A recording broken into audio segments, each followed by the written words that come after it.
हाँ जी students, last time ये discharge tube experiment discuss कर रहे सी तुहाडे नाल। दस्सिया सी मैं तुहानूं इहदे बारे कि इहदे च एक ग्लास ट्यूब ਲਈ ਜਾਂਦੀ है ਤੇ ਅੱਜ ਨੈਕਸਟ ਇਹਦੇ ਬਾਰੇ ਹੀ ਆਪਾਂ ਡਿਸਕਸ ਕਰਾਂਗੇ ਜੋ ਤੁਸੀਂ ਆ ਗਲਾਸ ਟਿਊਬ ਦੇਖੀ ਸੀ ਕਿ ਇਹਦੇ ਵਿੱਚ ਕਿਵੇਂ ਕਿੰਨਾ ਪ੍ਰੈਸ਼ਰ ਰੱਖ ਕੇ ਜੋ ਹੈ ਉਹ ਇਲੈਕਟ੍ਰਿਸਿਟੀ ਕੰਡਕਟ ਕੀਤੀ ਜਾਂਦੀ ਹੈ।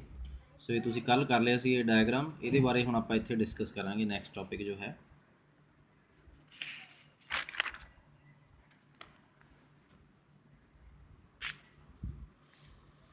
ਨੈਕਸਟ ਹੈ ਇਹਦੇ ਗਲਾਸ ਟਿਊਬ ਦੇ ਬਾਰੇ ਲਿਖਿਆ ਹੋਇਆ।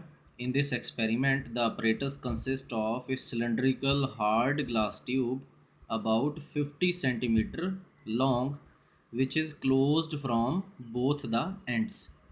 ਇਸ ਐਕਸਪੈਰੀਮੈਂਟ ਦੇ ਵਿੱਚ ਕਹਿੰਦੇ ਜੋ ਆਪਰੇਟਸ ਹੈ, ਜੋ ਮਟੀਰੀਅਲ ਹੈ ਲਿਆ ਹੋਇਆ ਉਹ ਕਾਹਦਾ ਹੈ, ਉਹਦੇ ਵਿੱਚ ਇੱਕ ਸਿਲੰਡਰ ਦੀ ਤਰ੍ਹਾਂ ਹਾਰਡ ਗਲਾਸ ਦੀ ਇੱਕ ਟਿਊਬ ਹੈ ਲਈ ਹੋਈ ਜੋ 50 ਸੈਂਟੀਮੀਟਰ ਲੰਬੀ ਹੈ, ਜਿਹੜੀ ਦੋਨੋਂ ਸਾਈਡਸ ਤੋਂ ਬੰਦ ਕੀਤੀ ਗਈ ਹੈ। In this tube, two metallic electrodes are fitted. ਉਹਦੇ ਵਿੱਚ ਦੋ ਮੈਟਲਸ ਦੀਆਂ ਇਲੈਕਟ੍ਰੋਡ ਲਗਾਈਆਂ ਗਈਆਂ। ਜਿਵੇਂ ਤੁਹਾਨੂੰ ਦੱਸਿਆ ਸੀ ਮੈਂ ਕਿ ਇਹ ਦੋ ਇਲੈਕਟ੍ਰੋਡਸ ਨੇ, ਇੱਕ ਆਹ ਇਲੈਕਟ੍ਰੋਡ ਲਗਾਈ ਗਈ ਹੈ ਅਤੇ ਇਹ ਦੂਜੀ ਇਲੈਕਟ੍ਰੋਡ ਹੈ। ਇਹਨੂੰ ਕੈਥੋਡ ਦਾ ਨਾਮ, ਇਹਨੂੰ ਐਨੋਡ ਦਾ ਨਾਮ, ਇਹਨੂੰ ਬੈਟਰੀ ਦੇ ਨੈਗੇਟਿਵ ਟਰਮੀਨਲ ਦੇ ਨਾਲ ਜੋੜਿਆ ਹੋਇਆ, ਇਹਨੂੰ ਬੈਟਰੀ ਦੇ ਪੋਜ਼ੀਟਿਵ ਟਰਮੀਨਲ ਦੇ ਨਾਲ ਐਨੋਡ ਨੂੰ ਜੋੜਿਆ ਹੋਇਆ। ਇੱਥੇ ਇੱਕ ਵੈਕਿਊਮ ਪੰਪ ਲਗਾਇਆ ਹੋਇਆ ਤਾਂ ਜੋ ਪ੍ਰੈਸ਼ਰ ਮੇਨਟੇਨ ਕੀਤਾ ਜਾ ਸਕੇ ਅੰਦਰ। ਇਹੀ ਜੋ ਹੈ ਆਪਾਂ ਡਿਸਕਸ ਕਰਾਂਗੇ। The tube is connected to a side tube through which it can be evacuated at any pressure with the help of a vacuum pump.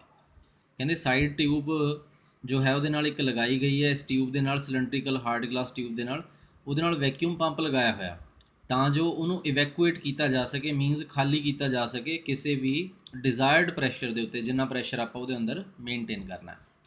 Then the discharge tube is filled with any gas ਹੈ ਲਿਖਿਆ ਹੋਇਆ GS। ਫਿਰ discharge tube ਨੂੰ ਕਹਿੰਦੇ ਕਿਸੇ ਵੀ gas ਦੇ ਨਾਲ fill ਕੀਤਾ ਜਾਂਦਾ ਹੈ, ਦੱਸਿਆ ਸੀ ਲਾਸਟ ਲੈਕਚਰ 'ਚ ਵੀ ਤੁਹਾਨੂੰ। Also the two electrodes are connected to a source of high voltage. ਇਹ ਜਿਹੜੀਆਂ ਦੋ ਇਲੈਕਟ੍ਰੋਡਸ ਨੇ ਉਹਨਾਂ ਨੂੰ ਕਨੈਕਟ ਕੀਤਾ ਹੋਇਆ ਇੱਕ ਹਾਈ ਵੋਲਟੇਜ ਦੇ ਸੋਰਸ ਦੇ ਨਾਲ, ਮੀਨਸ ਬੈਟਰੀ ਦੇ ਨਾਲ ਅਟੈਚ ਕੀਤਾ ਹੋਇਆ। ਦੱਸਿਆ ਤੁਹਾਨੂੰ ਕਿ ਜੋ ਬੈਟਰੀ ਦਾ ਨੈਗੇਟਿਵ ਟਰਮੀਨਲ ਹੈ ਉਹਨੂੰ ਕੈਥੋਡ ਦੇ ਨਾਲ ਅਟੈਚ ਕੀਤਾ ਹੋਇਆ, ਬੈਟਰੀ ਦਾ ਪੋਜ਼ੀਟਿਵ ਟਰਮੀਨਲ ਹੈ ਉਹਨੂੰ ਐਨੋਡ ਦੇ ਨਾਲ ਅਟੈਚ ਕੀਤਾ ਹੋਇਆ। ਸੋ ਉਸ ਤੋਂ ਬਾਅਦ ਜਦੋਂ ਫਿਰ ਸਾਰਾ ਆਪਰੇਟਸ ਜੋ ਹੈ ਕੰਪਲੀਟ ਹੋ ਜਾਂਦਾ ਅਤੇ ਜਦੋਂ ਫਿਰ ਐਕਸਪੈਰੀਮੈਂਟ ਹੋਣਾ ਸਟਾਰਟ ਹੁੰਦਾ ਫਿਰ ਕੁਛ ਆਬਜ਼ਰਵੇਸ਼ਨਸ ਦੇਖੀਆਂ ਜਾਂਦੀਆਂ ਨੇ, ਉਹ ਲਿਖਿਆ ਹੋਇਆ। When the experiment starts then the following observations take place. THEN है ਇੱਥੇ then। Number 1, first observation है when the discharge tube contains any gas at normal pressure then nothing is observed है लिखा होया OBSERBED, ਲਾਸਟ 'ਚ D ਵੀ ਹੈ। ਕਹਿੰਦੇ ਜਦੋਂ ਡਿਸਚਾਰਜ ਟਿਊਬ ਦੇ ਵਿੱਚ ਕੋਈ ਵੀ ਗੈਸ ਫਿਲ ਕੀਤੀ ਜਾਂਦੀ ਹੈ ਨੋਰਮਲ ਪ੍ਰੈਸ਼ਰ ਦੇ ਉੱਤੇ ਤਾਂ ਕੁਛ ਨਹੀਂ ਉਹਦੇ 'ਚ ਦਿਖਦਾ। even when a voltage of 5000 to 12000 volts is applied। ਕਹਿੰਦੇ ਭਾਵੇਂ ਕਿ ਬਹੁਤ ਜ਼ਿਆਦਾ ਹਾਈ ਵੋਲਟੇਜ ਵੀ ਆਪਾਂ ਅਪਲਾਈ ਕਰ ਦਈਏ, 5000 ਤੋਂ ਲੈ ਕੇ 12000 ਵੋਲਟ ਤੱਕ ਆਪਾਂ ਉਹਨੂੰ ਬੈਟਰੀ ਦੇ ਨਾਲ ਅਟੈਚ ਕਰ ਦਈਏ, ਇੰਨੀ ਹਾਈ ਵੋਲਟੇਜ ਦੇ ਦਈਏ, ਪਰ ਜਦੋਂ ਤੱਕ ਨੋਰਮਲ ਪ੍ਰੈਸ਼ਰ ਹੈ ਅੰਦਰ ਗੈਸ ਦਾ ਉਦੋਂ ਤੱਕ ਡਿਸਚਾਰਜ ਟਿਊਬ ਦੇ ਵਿੱਚ ਕੁਝ ਵੀ ਸਾਨੂੰ ਦੇਖਣ ਨੂੰ ਨਹੀਂ ਮਿਲਦਾ, ਕੋਈ ਚੇਂਜ ਵੀ ਸਾਨੂੰ ਦੇਖਣ ਨੂੰ ਨਹੀਂ ਮਿਲਦੀ। Second, when the pressure of the gas inside the tube is decreased with the help of a vacuum pump to about 10 raised power minus 2 atmospheres। ਕਹਿੰਦੇ ਜਦੋਂ ਵੈਕਿਊਮ ਪੰਪ ਦੀ ਹੈਲਪ ਦੇ ਨਾਲ ਗੈਸ ਦੇ ਅੰਦਰ ਦਾ ਜੋ ਪ੍ਰੈਸ਼ਰ ਹੈ ਉਹ ਘਟਾਇਆ ਜਾਂਦਾ ਹੈ 10 raised power minus 2 atmosphere ਤੱਕ, then the gas becomes conducting, becomes ਇੱਥੇ ਲਿਖਿਆ ਹੋਇਆ ਪੂਰਾ, then the gas becomes conducting and light is emitted by the gas in the tube। ਅਤੇ ਫਿਰ ਉਸ ਸਮੇਂ ਕਹਿੰਦੇ ਜਦੋਂ ਪ੍ਰੈਸ਼ਰ ਇਨਸਾਈਡ ਦਾ discharge tube 10 raised power minus 2 atmospheres ਕੀਤਾ ਜਾਂਦਾ ਹੈ ਤਾਂ ਉਸ ਸਮੇਂ ਫਿਰ ਜੋ ਗੈਸ ਹੈ ਉਹ ਇਲੈਕਟ੍ਰਿਸਿਟੀ ਕੰਡਕਟ ਕਰਨਾ ਸ਼ੁਰੂ ਕਰ ਦਿੰਦੀ ਹੈ ਅਤੇ ਉਹਦੇ ਵਿੱਚ ਡਿਸਚਾਰਜ ਟਿਊਬ ਦੇ ਵਿੱਚ ਲਾਈਟ ਦਾ ਗਲੋ ਹੋ ਜਾਂਦਾ, ਲਾਈਟ ਚਮਕਣੀ ਸ਼ੁਰੂ ਹੋ ਜਾਂਦੀ ਹੈ। ਜਿਵੇਂ ਆਪਾਂ ਦੇਖਦੇ ਹਾਂ ਜੋ ਟਿਊਬ ਲਾਈਟਸ ਪਹਿਲਾਂ ਘਰਾਂ ਦੇ ਵਿੱਚ ਆਪਾਂ ਰੋਡਸ ਲੰਬੀਆਂ ਲਗਾਉਂਦੇ ਹੁੰਦੇ ਸੀ, ਉਹ ਜੋ ਰੋਡ ਹੈ ਉਹ ਇੱਕ ਡਿਸਚਾਰਜ ਟਿਊਬ ਦਾ ਹੀ ਕੰਮ ਕਰਦੀ ਹੈ, ਗੈਸ ਹੀ ਹੁੰਦੀ ਹੈ ਉਸ ਦੇ ਵਿੱਚ ਫਿਲ ਕੀਤੀ ਹੋਈ। ਜਦੋਂ ਹੀ ਆਪਾਂ ਸਵਿਚ ਦਬਾਉਂਦੇ ਹਾਂ ਇਲੈਕਟ੍ਰਿਸਿਟੀ ਉਹਦੇ 'ਚ ਜਾਣਾ ਸ਼ੁਰੂ ਹੋ ਜਾਂਦੀ ਹੈ ਅਤੇ ਇੱਕਦਮ ਉਹ ਗਲੋ ਕਰਨਾ ਸ਼ੁਰੂ ਹੋ ਜਾਂਦੀ ਹੈ, ਲਾਈਟ ਹੋ ਜਾਂਦੀ, ਰੋਸ਼ਨੀ ਹੋ ਜਾਂਦੀ। ਉਹੀ ਐਕਸਪੈਰੀਮੈਂਟ 'ਤੇ ਬੇਸਡ ਇਹ ਜੇ ਥੋਮਸਨ ਨੇ ਇਲੈਕਟ੍ਰੋਨਸ ਦੀ ਡਿਸਕਵਰੀ ਕੀਤੀ ਸੀ। ਸੋ ਫਿਰ ਉਹੀ ਡਿਸਚਾਰਜ ਟਿਊਬ ਬਣਾਈ ਹੋਈ ਹੈ ਇੱਥੇ ਉਸੇ ਤਰ੍ਹਾਂ ਹੀ। ਹੁਣ ਬਸ ਉਨਾ ਕੁ ਪੋਰਸ਼ਨ ਬਣਾਇਆ ਹੋਇਆ ਕਿ ਆ ਕੈਥੋਡ ਵਾਲਾ ਇਲੈਕਟ੍ਰੋਡ ਹੈ, ਨੈਗੇਟਿਵ ਚਾਰਜ, ਇਹ ਐਨੋਡ ਵਾਲਾ ਇਲੈਕਟ੍ਰੋਡ, ਪੋਜ਼ਿਟਿਵ ਚਾਰਜ। ਤਾਂ ਇੱਥੇ ਆਹ ਹੁਣ ਡਾਟਡ ਲਾਈਨਸ ਮਾਰੀਆਂ ਹੋਈਆਂ ਇਹਦੇ ਵਿੱਚ ਇਸ ਤਰ੍ਹਾਂ, ਪੈਨਸਲ ਦੇ ਨਾਲ ਤੁਸੀਂ ਵੀ ਮਾਰ ਲੈਣੀਆਂ। ਮੀਨਸ ਇਹਦੇ ਵਿੱਚ ਹੁਣ ਲਾਈਟ ਜੋ ਹੈ ਉਹ ਗਲੋ ਕਰਨਾ ਸ਼ੁਰੂ ਹੋ ਗਈ, ਬਟ ਇੱਥੇ ਕੰਡੀਸ਼ਨ ਹੈ ਕਿ ਜੋ ਪ੍ਰੈਸ਼ਰ ਹੈ ਉਹ 10⁻² ਐਟਮੋਸਫੇਅਰਸ ਰੱਖਿਆ, ਤਾਂ ਫਿਰ ਇਹਦੇ ਵਿੱਚ ਲਾਈਟ ਜੋ ਹੈ ਉਹ ਗਲੋ ਕਰਨਾ ਸ਼ੁਰੂ ਹੋ ਗਈ।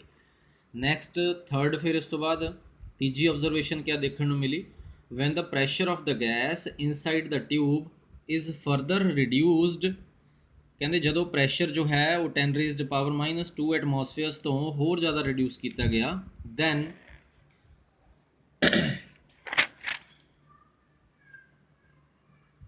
the glow of the light becomes weak, ਉਸ ਸਮੇਂ ਲਾਈਟ ਦੀ ਜੋ ਚਮਕ ਹੈ ਉਹ ਬਹੁਤ ਜ਼ਿਆਦਾ ਘਟ ਗਈ।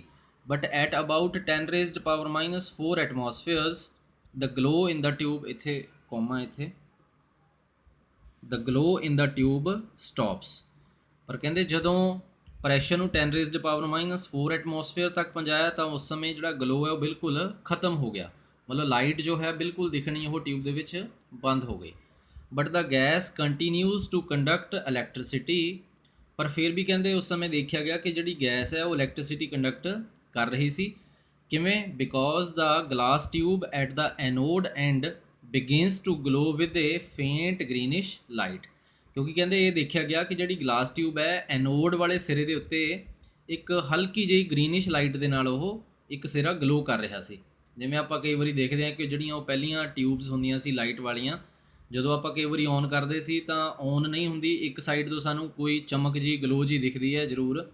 ਤਾਂ ਉਸੇ ਤਰ੍ਹਾਂ ਇਹਦੇ ਵਿੱਚ ਵੀ ਦੇਖਿਆ ਗਿਆ ਕਿ ਜਦੋਂ ਪ੍ਰੈਸ਼ਰ 10⁻⁴ ਐਟਮੋਸਫੇਅਰ ਹੋਇਆ ਤਾਂ ਟਿਊਬ ਤਾਂ ਜੋ ਹੈ ਉਹਨੇ ਲਾਈਟ ਤਾਂ ਗਲੋ ਕੀਤੀ ਨਹੀਂ ਹੈ, ਬਟ ਇੱਕ ਸਾਈਡ ਤੋਂ ਐਨੋਡ ਵਾਲੇ ਸਿਰੇ ਤੋਂ, ਜਿਵੇਂ ਆਹ ਐਨੋਡ ਵਾਲਾ ਐਂਡ ਹੈ, ਤਾਂ ਇੱਥੋਂ ਹਲਕਾ ਜਿਹਾ ਜੋ ਹੈ ਗਲੋ ਇੱਕ ਸਾਈਡ ਤੋਂ ਦਿਖਿਆ ਉਹਦੇ ਵਿੱਚ। ਤਾਂ ਇਹ ਤਿੰਨ ਆਬਜ਼ਰਵੇਸ਼ਨਸ ਦੇਖੀਆਂ ਗਈਆਂ। ਇਹਨਾਂ ਆਬਜ਼ਰਵੇਸ਼ਨਸ ਤੋਂ ਫਿਰ ਕੀ ਨਤੀਜਾ ਕੱਢਿਆ ਗਿਆ? From the above observations, it was discovered that the glowing of the tube is due to the collision of the glass tube with certain rays emitted from a cathode. ਤਾਂ ਕਹਿੰਦੇ ਇਹਨਾਂ ਆਬਜ਼ਰਵੇਸ਼ਨਸ ਤੋਂ ਇਹ ਸਿੱਟਾ ਕੱਢਿਆ ਗਿਆ ਜਾਂ ਡਿਸਕਵਰੀ ਕੀਤੀ ਗਈ ਕਿ ਜਿਹੜੀ ਉਹ ਟਿਊਬ ਦੇ ਵਿੱਚ ਗਲੋਇੰਗ ਹੁੰਦੀ ਹੈ ਲਾਈਟ ਦੀ, ਜੋ ਲਾਈਟ ਚਮਕਦੀ ਹੈ, ਉਹ ਕਾਹਦੇ ਕਰਕੇ ਸੀ? ਉਹ ਗਲਾਸ ਟਿਊਬ ਤੇ ਕੁਝ ਕੈਥੋਡ ਤੋਂ ਜਿਹੜੀਆਂ ਰੇਜ਼ ਆਈਆਂ, ਕਿਰਨਾਂ ਆਈਆਂ, ਉਹਨਾਂ ਦਾ ਆਪਸ 'ਚ ਟਕਰਾਅ ਹੋਇਆ, ਜਿਹਦੇ ਕਰਕੇ ਫਿਰ ਗਲਾਸ ਟਿਊਬ ਜੋ ਹੈ ਉਹ ਚਮਕਣੀ ਸ਼ੁਰੂ ਹੋ ਗਈ। And these rays move from cathode towards anode, ਤੇ ਇਹ ਰੇਜ਼ ਕਹਿੰਦੇ ਕੈਥੋਡ ਤੋਂ ਐਨੋਡ ਦੀ ਤਰਫ ਮੂਵ ਕਰ ਰਹੀਆਂ ਸੀ ਇਨ ਦਾ farm of light, light the farm ਦੇ ਵਿੱਚ ਇਹ ਰੇਜ਼ ਜੋ ਹੈ ਉਹ ਮੂਵ ਕਰ ਰਹੀਆਂ ਸੀ। ਦੈਟ ਇਜ਼ ਵਾਈ ਦੀਜ਼ ਵਰ ਕਾਲਡ ਕੈਥੋਡ ਰੇਜ਼, ਇਸੇ ਕਰਕੇ ਇਹਨਾਂ ਰੇਜ਼ ਨੂੰ ਨਾਮ ਦਿੱਤਾ ਗਿਆ ਕੈਥੋਡ ਰੇਜ਼ ਦਾ। ਇੱਥੇ ਵਰ ਲਿਖਣਾ, ਦੀਜ਼ ਵਰ ਕਾਲਡ ਕੈਥੋਡ, ਈ ਵੀ ਪਾ ਦੇਣਾ ਇੱਥੇ, ਦੀਜ਼ ਵਰ ਕਾਲਡ ਕੈਥੋਡ ਰੇਜ਼, ਇਸ ਕਰਕੇ ਇਹਨਾਂ ਰੇਜ਼ ਨੂੰ ਕੈਥੋਡ ਰੇਜ਼ ਦਾ ਨਾਮ ਦਿੱਤਾ ਗਿਆ। ਸੋ ਅੱਜ ਦੇ ਲਈ ਟੌਪਿਕ ਇੰਨਾ ਹੀ ਹੈ। ਇਹ ਹਜੇ ਇਲੈਕਟ੍ਰੋਨ ਦੀ ਡਿਸਕਵਰੀ ਵਾਲਾ ਪੂਰਾ ਟੌਪਿਕ ਹਜੇ ਖ਼ਤਮ ਨਹੀਂ ਹੋਇਆ ਤੁਹਾਡਾ, ਕਿਉਂਕਿ ਟੌਪਿਕ ਲੈਂਥੀ ਹੈ, ਇਸ ਕਰਕੇ ਮੈਂ ਥੋੜ੍ਹਾ ਪੋਰਸ਼ਨ ਇਹਦੇ 'ਚ ਕਰਵਾ ਰਿਹਾ। ਸੋ ਅੱਜ ਦੇ ਲਈ ਇੰਨਾ, ਅਤੇ ਨੈਕਸਟ ਟੌਪਿਕ ਜੋ ਹੈ ਉਹ ਤੁਹਾਡਾ ਨੈਕਸਟ ਵੀਡੀਓ ਦੇ ਵਿੱਚ ਆਪਾਂ ਡਿਸਕਸ ਕਰਾਂਗੇ। Thank you.